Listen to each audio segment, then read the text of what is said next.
3.9.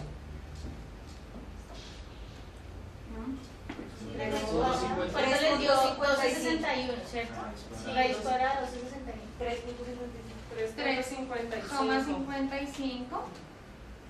Y cuando multiplicamos 276 por 3,55, ¿cómo nos da?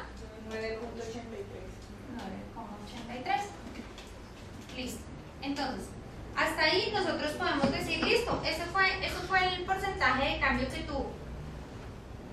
¿Cierto? 9,83%. Sin embargo, nosotros no tenemos en este momento contra qué compararlo. O sea, no sabemos si ese 9,83 es bueno o es malo, si está bien o está mal. Entonces, lo que nosotros vamos a hacer es que vamos a mirar, es que yo soy como chiquita, pero bueno. Vamos a mirar cómo estuvo la diferencia o la variación entre los resultados. ¿Cuál es el resultado inicial de la paciente? Y el siguiente resultado, 9. Nosotros decimos, listo, ¿qué diferencia hay entre el inicial y el segundo cambio y el segundo valor? 1%.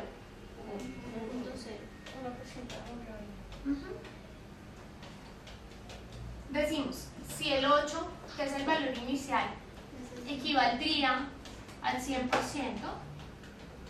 este 1, ¿a cuánto me equivale? ¿Y eso cuánto nos da? 12,5.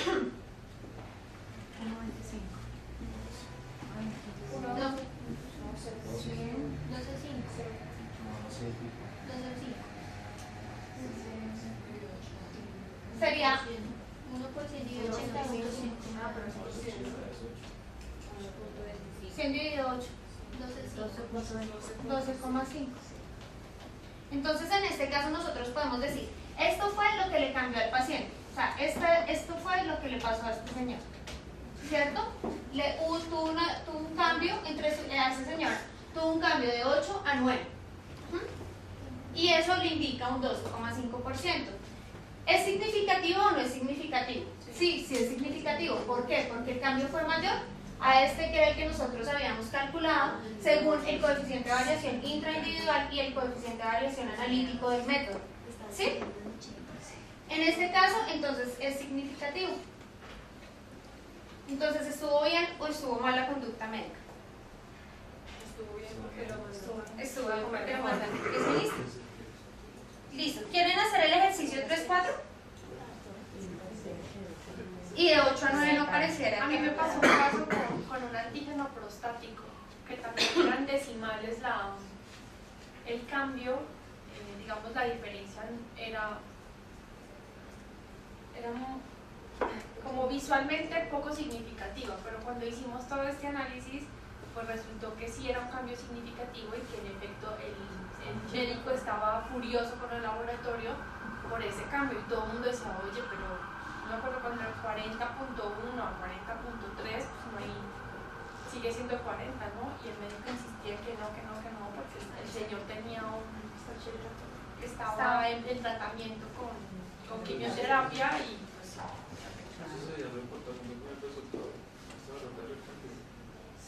Sí, realmente los laboratorios deberían.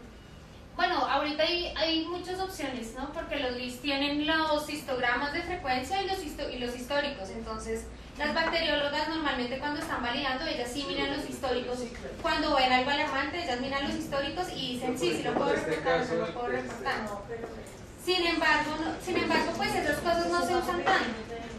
En el laboratorio de nosotros en QuickLab se calcula esto a todos los pacientes. En la 63, con 30. A todos.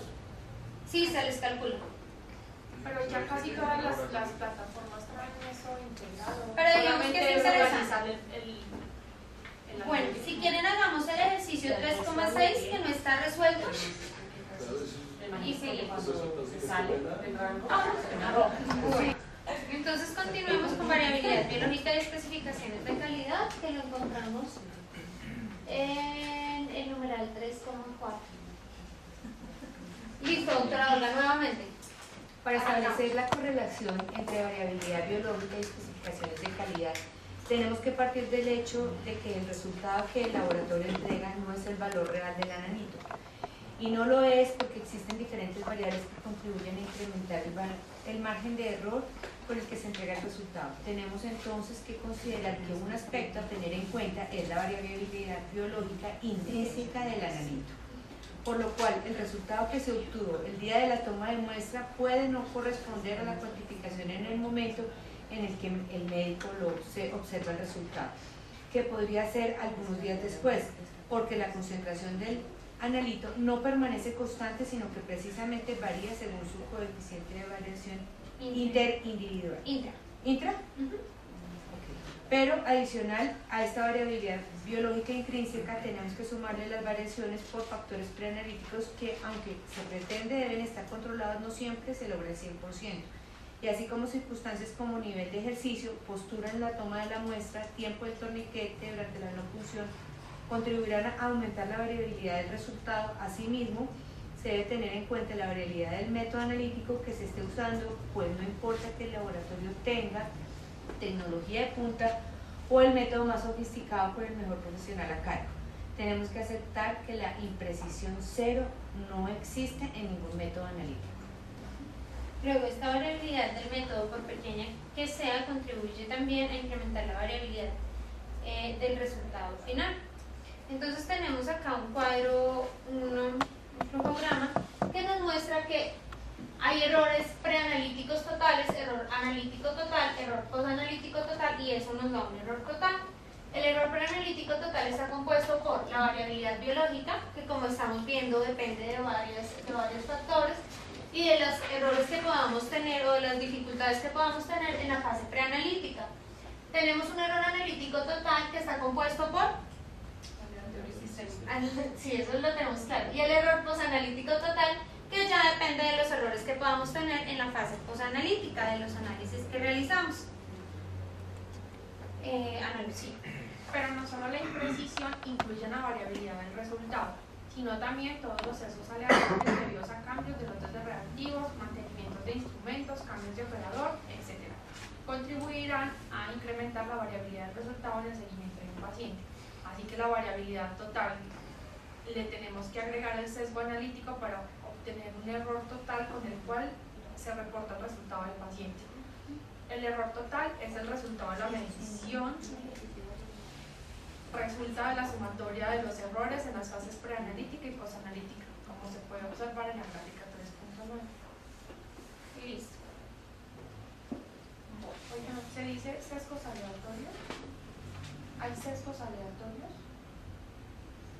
Hay sesgos aleatorios. Ayer nosotros veíamos que había diferentes tipos de errores sistemáticos, ¿te acuerdas? Constante y dinámico. Y el aleatorio. Y aleatorio. Error, pero sesgo. ¿Pero sesgo? Sí. ¿Te acuerdas que decíamos que error sistemático era lo mismo que? Sesgo. Pero no es lo mismo un sesgo a un error aleatorio. No es lo mismo un sesgo a un... Sería lo mismo un sesgo aleatorio que un error sistemático aleatorio. Listo. Entonces vamos a seguir con las especificaciones de imprecisión derivadas de variabilidad biológica. Juan. Para determinar qué tan baja debe ser la variabilidad analítica del método, es importante considerar cuál es el efecto de la imprecisión analítica sobre la variabilidad total del resultado. ¿Cuál es el efecto de la imprecisión sobre la variabilidad del resultado? Las fórmulas. Y bajo el supuesto de que la variabilidad biológica preanalítica y posanalítica están controladas, entonces, si el CBA es igual a la CBI, aparece otra fórmula, dice, es decir, 41.46% más. Pero si igualmente el CBA es igual al CBI multiplicado por 2, entonces el porcentaje será 123.6% más.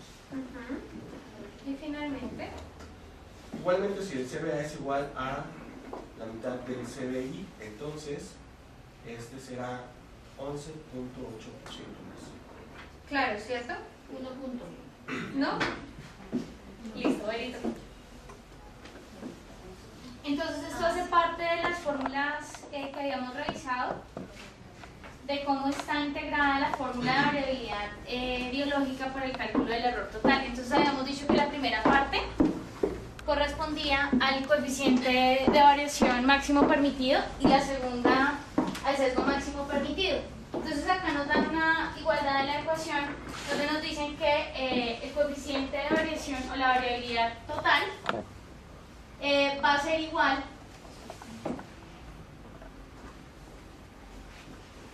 que la variación total va a ser igual a la suma de la variación analítica con la suma del coeficiente de variación intraindividual. Entonces nos ponen varios escenarios. Uno de ellos es ¿qué pasa si el coeficiente analítico del laboratorio es igual al coeficiente de variación intraindividual? Entonces esto quiere decir que, por ejemplo, mi coeficiente de variación analítico es 2 y resulta que el coeficiente de variación intraindividual de esa prueba también es 2. ¿Sí? Entonces ya no va a ser, son 2 cuadrados, pero entonces va a ser raíz de 2 porque es 2 veces el intra, porque uno representa el analítico y otro representa el intraindividual. Entonces raíz de 2, 1.41. Entonces lo que nos dicen acá es que si el coeficiente de variación analítico, es decir, el que ustedes obtienen en su laboratorio a partir del control de calidad interno, es igual al coeficiente de variación intraindividual del analítico en cuestión, ¿cuánto se le va a agregar de variación al resultado? 1 es el 100%, lo que esté por encima de 1 es lo que le vamos a agregar. O sea, ¿cuánto? 41.46. Y ahí nos van mostrando otros escenarios en donde ya no es igual el coeficiente analítico al intraindividual, sino, por ejemplo, cuando el analítico es 10% y el intraindividual es 5, le vamos a agregar más variabilidad al resultado. ¿Por qué? Porque el coeficiente de variación analítico es mayor. Entonces, cuando el analítico es 2 veces el intraindividual, ya no le vamos a agregar 41.4, que era cuando eran iguales, sino ya le vamos a agregar 123.6% de variación al resultado. ¿Por qué? Porque el coeficiente analítico es mayor. Pero tú, o sea, para convertir ese 123, Porque tu parte es que 1 es el 100%. sí, Y este es 2.23.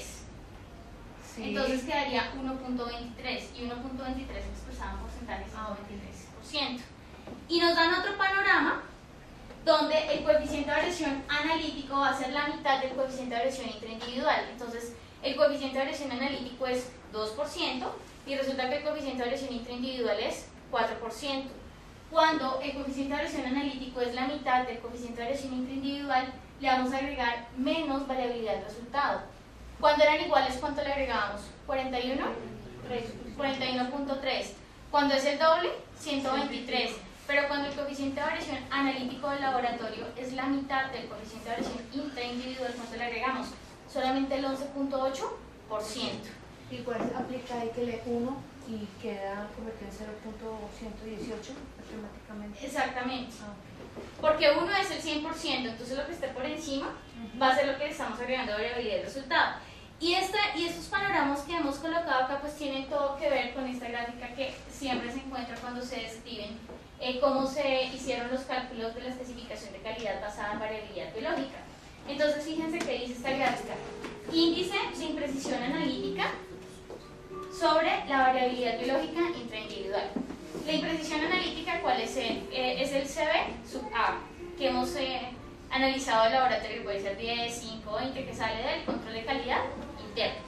Y la variabilidad biológica intraindividual hace parte de la recopilación de los valores que están registrados en la tabla de límites analíticos que se han obtenido de estudios en la literatura. Entonces, cuando yo hago este índice, que este índice es una división, entonces yo digo, si la imprecisión del laboratorio es 5 y la variabilidad biológica intraindividual de la prueba es 5, ¿de cuánto es el índice? 5 dividido 5 da 1. Entonces yo ubico 1 acá, porque 1 es el valor del índice, y lo voy a mirar acá, a ver en dónde corta. ¿Cuánto nos decía que era cuando eran iguales? 41.4, ¿correcto? Porque ese es el valor del índice.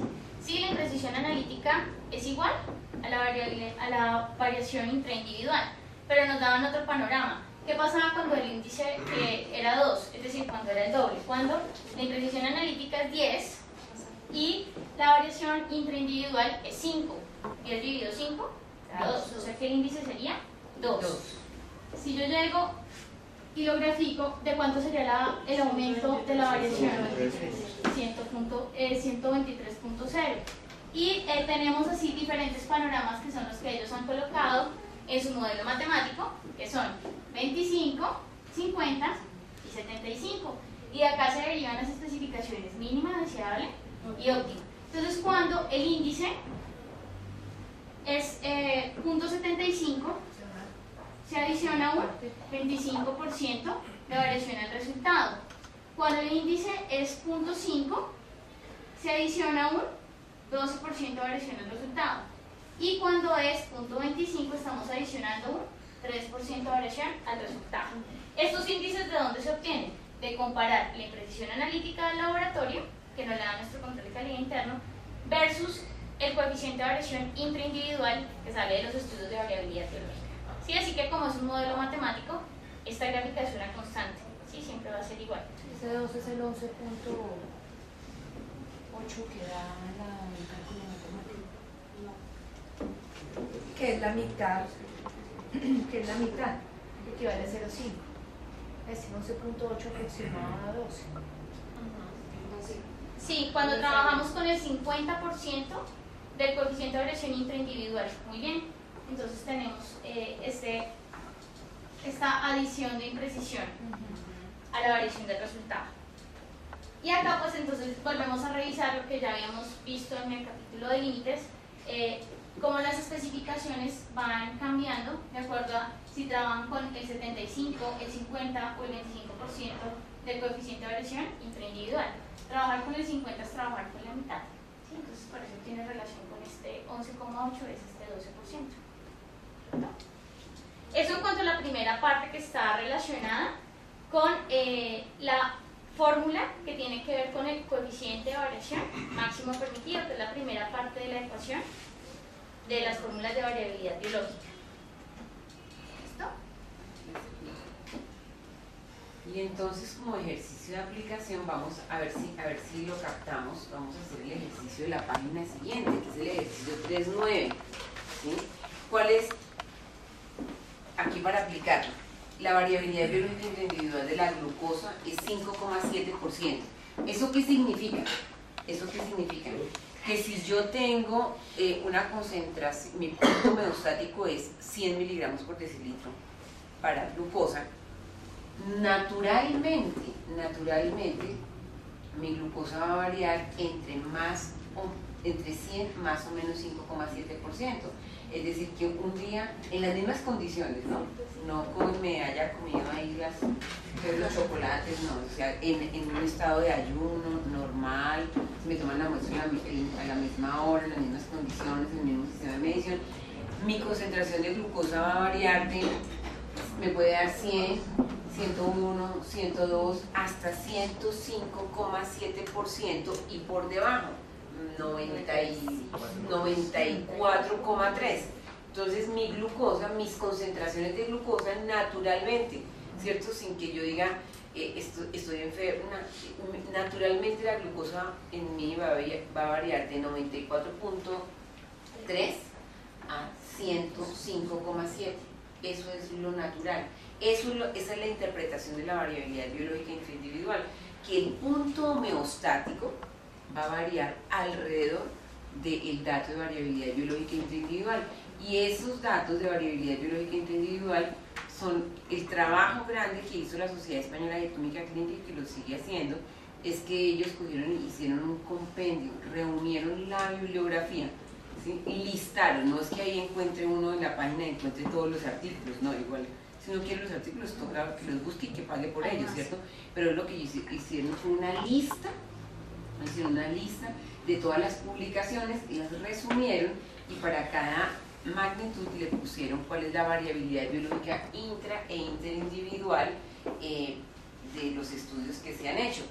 Entonces, ¿qué significa esto? Si yo si yo me voy a hacer la medición de glucosa y un día me da 96, al otro día me puede dar naturalmente 105, sin que ya es que se comió un tarro de azúcar, no. Como lo que le pasó a la de Chile. Como lo que le pasó a la de Chile, ¿cierto? Que se dio cuenta, no sabía que la variabilidad biológica existía y que la ferritina podía variar en todo eso, ¿sí? Tenemos las tablas de variabilidad biológica acá. Sí, señora. Sí. Entonces, hay analitos que varían muchísimo, hay analitos que tienen una variabilidad alta. Eso, yo digo que esa tablita que nosotros se las vamos a dar a ustedes debe estar en los laboratorios clínicos. Uno debe tener esa tabla, porque si uno tiene una queja de que el paciente vea que es que me dio una cosa distinta, uno va y mira, ¿cierto? Esa es otra herramienta de análisis. ¿Sí? No solo lo utiliza para el control de calidad, lo utiliza para el diario, lo usa para los pacientes. Claro, de hecho una de las herramientas, no sé si ya la vimos, es el valor de referencia de cambio. O sea, esa es una excelente herramienta que no usamos tanto en los laboratorios, pero que podemos usarle y que le damos información y valor al paciente y al médico, por supuesto. Entonces, hagamos este ejercicio. Naturalmente en mí, ¿cierto? Si mi punto homeostático para glucosa es 100, las concentraciones en glucosa en mí en forma natural van a variar de 94,3 a 105,7, sin agregarle la variabilidad del sistema de medición. Entonces, si el sistema de medición tiene una variabilidad analítica igual a mi variabilidad biológica individual para esa magnitud, ¿qué es lo que va a pasar? Que entonces ya no va a variar en 5,7%, el punto homeostático, mi glucosa no va a variar alrededor del 5,7% alrededor de mi punto homeostático, sino que ahora va a variar el 8,05%. Si el método, si el sistema de medición tiene una imprecisión analítica no de 5,7 sino del doble, entonces la variación total de mi glucosa va a ser ya no de 5,7%, sino de 12,71%. Y si la variabilidad analítica del sistema de medición de glucosa es la mitad de la variabilidad biológica intraindividual, pues entonces ahora la variabilidad va a ser de 6,36. Entonces, lo que nosotros tenemos que pensar es que a la variabilidad biológica intraindividual natural, que tienen todas las magnitudes en los fluidos biológicos, le tenemos que sumar la variabilidad del sistema de medición. Si no controlamos adecuadamente el sistema de medición, le podemos estar reportando al paciente una cosa absurda, ¿no?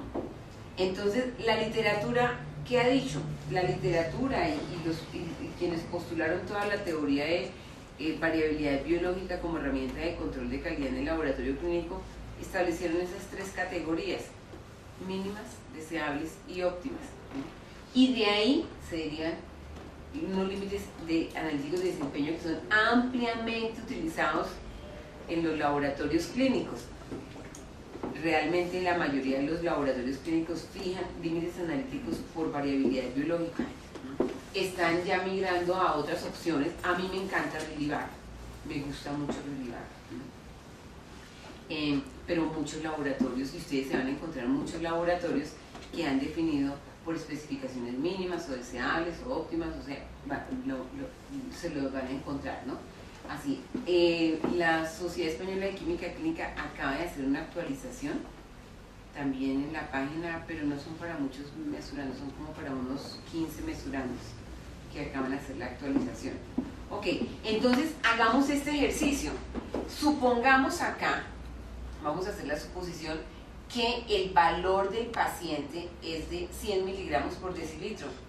Y 100 miligramos por decilitro, entonces, si el sistema analítico no tuviera cero variación, lo cual no existe, lo cual no es posible, ¿cierto? ¿Cómo sería el rango en el que podrían reportarme a mí? Entonces, este es fácil, ya lo calculamos entre 94,3 y 105,7.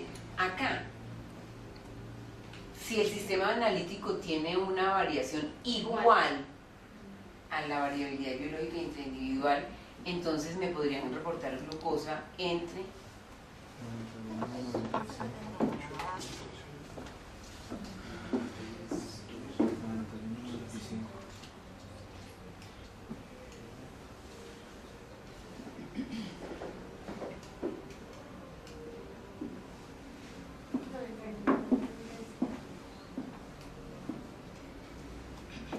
pues sería hacia arriba, me lo sé, hacia arriba es fácil. Hacia abajo 91, 95. Hacia abajo 91,95 y hacia 108,05. Estamos haciendo aquí, partimos de un supuesto y partimos del supuesto que el punto homeostático, Es 100. para que nos quede fácil, el punto homeostático es 100 miligramos por decilitro. Partiendo de eso, ¿no? Entonces, si yo tengo, si mi sistema analítico tiene una variabilidad, ¿que de dónde saco eso? Del control de calidad interno, ¿no? Es exactamente igual a la variabilidad biológica intraindividual del analito. Entonces, ¿cómo sería el rango de concentración de glucosa que me podrían reportar a mí? Ya no va a ser como habíamos partido acá, ya no va a ser acá entre 90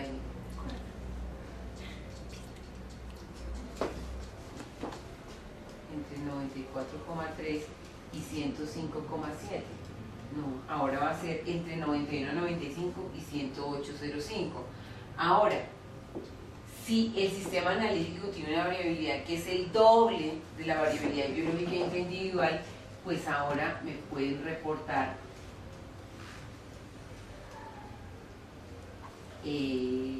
hacia abajo es 87,3, ¿no? Entre 87,3 y 112,71. Entonces, fíjense que se va agrandando.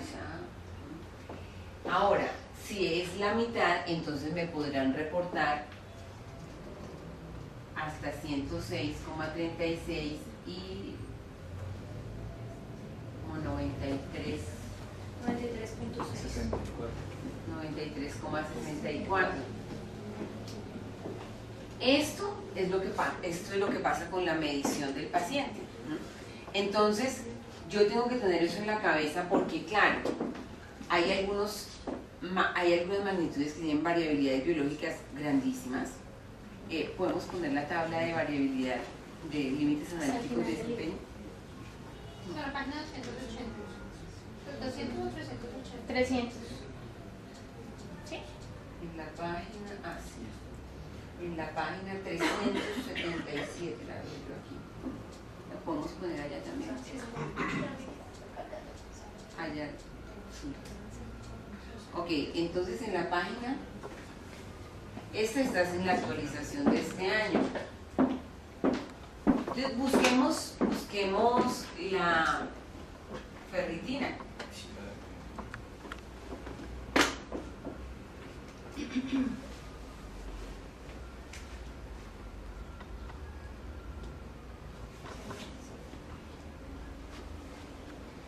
La ferritina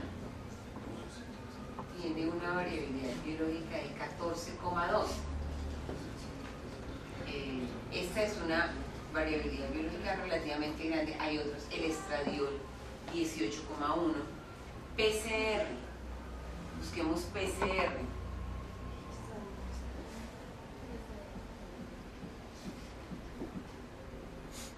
El hierro tiene una variabilidad biológica grande, creo que está en inglés, iron acá, 26,5. Entonces, yo debo esperar, si es 26,5, yo debo esperar obviamente que van a variar mucho las mediciones de hierro de mis pacientes, naturalmente, sin que, si está anémico, sí, naturalmente. Y ahí es donde nos sirve mucho la herramienta de RCB, porque entonces dice, mejoró. No, pues que de pronto no es que haya mejorado, sino que ese es un cambio normal, ¿cierto? Debido a la variabilidad biológica individual.